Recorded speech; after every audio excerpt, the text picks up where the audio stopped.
so welcome back to Business Today. I'm glad you're able to join us. Now, Budget Day is just a few days away, and this speaking, we want to talk matters to do with food security. How much are we allocating our budget to food security?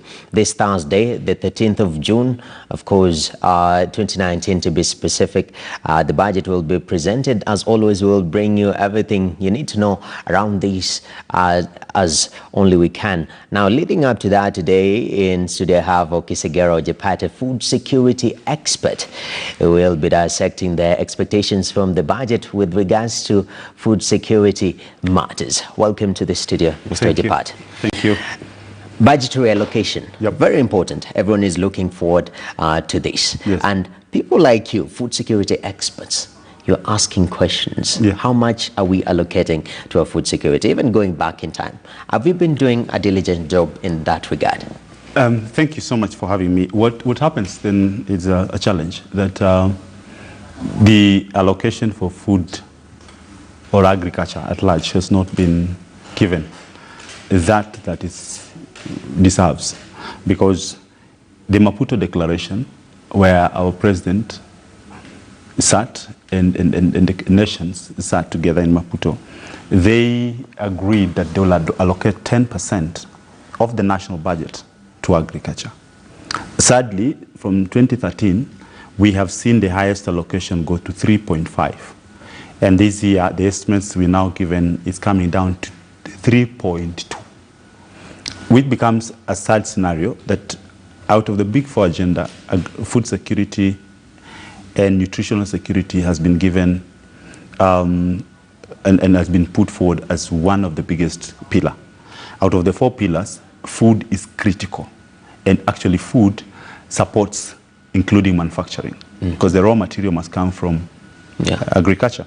So when you allocate it 3.2% of the total budget, you are actually saying you're not serious about it. And I don't know what informs the budget process decision to arrive at 3.2% other than going to beyond 10, because the least they could do is 10%. Once you have food security, then you have the issues of insecurity will not be there, because then when somebody has food, you do not expect them to go around. And then two, once you have food sufficiency, you are dealing with nutritional security. When you have that, then you have people having disposable income to be able to do agribusiness and agri-processing. These are all aided by the amount of money that you allocate into agriculture, including irrigation. All these come from that budget. But when you look at 3.2%, then you have to break it, have a section of it remain at the national government. Then you have the other one going down to county governments. By the time you are done with salaries, you are done with the normal functionality, the recurrent costs, you actually saying you do not have money for investment into agriculture. And you ask yourself, are we serious? I think it's a time we had a sober conversation as a country and agreed that there are certain things that we need to give priority. And one of the priorities that as long as you're food secure, that will be the first security that we will talk about an independent Kenya. Definitely. Once we have food security, we can look about health, we can talk about health, we can talk about every other thing.